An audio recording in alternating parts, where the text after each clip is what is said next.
کی راہ گزر کی قسم کی، لا اقسم بہذا البلد، مجھے قسم ہے اس شہر کی۔ تو شہر مکہ کی قسم کیوں کی؟ وہاں کعبۃ اللہ ہے، مقام ابراہیم ہے، چاہے زمزم ہے، صفا و مروہ ہے، مزدلفہ ہے، منا ہے، عرفات ہے، قدم قدم انوار کی برستی برکہ ہے، مطاف ہے، حتیم ہے، مستجاب ہے، مستجار ہے، ملتزم ہے، باب کعبہ ہے، سقف بیت اللہ ہے، قدم قدم پہ انوار برس رہے ہیں۔ شاید میرے رب نے قسم اس لیے کی ہو، شاید قسم اس لیے کی ہو، لیکن میرا رب کہتا ہے لا اقسم بہذا البلد، مجھے قسم ہے شہر کی، یعنی شہر مکہ کی۔ کیوں؟ یہاں کعبۃ اللہ ہے، یہاں مقام ابراہیم ہے، یہاں مزدلفہ ہے، منا ہے، عرفات ہے۔ کیوں قسم؟ وانت حل بہذا البلد، محبوب اس شہر کی گلیوں نے تیرے قدم چومے۔ اے انت مقیم فی ھذا البلد، امام قرطبی نے اس کا مفہوم بیان کیا، محبوب آپ کی اقامت اس شہر میں ہے، آپ کے سانسوں کی خوشبو سونگھی ہے شہر کی فضاؤں نے، اس لیے مجھے اس شہر کی قسم کہ محبوب یہاں تم جو رہتے ہو۔ اللہ اکبر، تو محبوب کے شہر کی قسم کی، والعصر، محبوب کے زمانے کی قسم کی، والضحیٰ، محبوب کے چہرے کی قسم کی، واللیل، محبوب کی لٹکتی زلفوں کی قسم کی۔ کبھی کہا محبوب تیرے چہرہ زیبا کی قسم، کبھی کہا تیری زلف عنبری کی قسم، کبھی کہا تیرے شہر نور کی قسم، کبھی کہا تیرے زمانہ حسین کی قسم، اور پھر قسم کا باب چلا تو بات کہاں تک پہنچی؟ محبوب نہ صرف تیرے شہر کی قسم، نہ صرف تیری گلیوں کی قسم، نہ صرف تیرے چہرہ زیبا کی قسم، نہ تیری زلف نور کی قسم، نہ تیرے عہد زرعی کی قسم، محبوب تیری قسم تو ہے ہی تیرے غلاموں کے گھوڑوں کے پاؤں سے لگی ہوئی کھریوں کے ٹکرانے سے جو شرارے اڑتے ہیں، میں خدا ہو کے ان شراروں کو بھی پسند کرتا ہوں اور ان گھوڑوں کی بھی قسمیں کرتا ہوں۔ یہ قرآن ہے نا، والعادیات ضبحا، قسم ہے محبوب تیرے غلاموں کے گھوڑوں کی۔ اللہ اکبر، قسم ہے ان کے سینوں سے نکلتی آواز کی، قسم ہے ان کے پاؤں سے نکلتے ہوئے شراروں کی، قسم ہے ان کی خوبصورت اداؤں کی، ان اداؤں والوں گھوڑوں کی قسم۔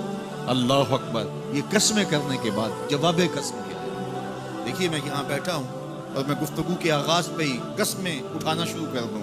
مجھے قسم ہے رب کعبہ کی، مجھے قسم ہے عرش الہی کے مالک کی، مجھے قسم ہے زمین و آسمان کے خالق کی، تو قسموں پہ قسمیں کرتا جاؤں تو جو مجھے غور سے سننے کا عادی نہیں بھی ہے تو وہ بھی متوجہ ہو جائے گا اور سننے کے لیے بے چین ہو جائے گا کہ حضرت قسموں پہ قسمیں اٹھائے جا رہے ہیں، کوئی بات ہے آج تو میرا رب رب ہو کے قسمیں کر رہا ہے۔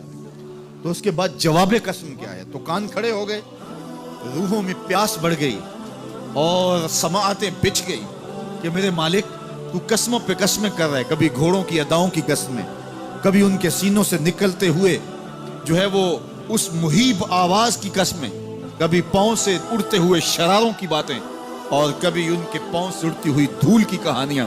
تو قسم پہ قسم اور قسمیں بھی گھوڑوں کی، تو کوئی بات ہوگی۔ تو ایک دم کان کھڑے ہو گئے تو جواب آیا ان الانسان لربہ لکنود، بے شک انسان اپنے رب کا ناشکر ہے، انسان اپنے رب کا ناشکر ہے۔ قسمیں گھوڑوں کی ان کی اداؤں کی اور ناشکر حضرت انسان کی۔ یہ کتنی لطیف چوٹ تھی جو حضرت انسان کو ماری گئی۔ یا اللہ ہمیں ناشکرہ کہنا تھا تو کہیں اور مقام پہ کہہ لیا جاتا، گھوڑوں کی تو قسمیں کرے اور ہمیں ناشکرہ کہے۔ گھوڑوں کی قسمیں ہو رہی ہوں اور انسان کو ناشکرہ کہا جائے، انسان کو ناشکرہ کہنا تھا تو کسی اور موقع پہ کہہ لیا جاتا۔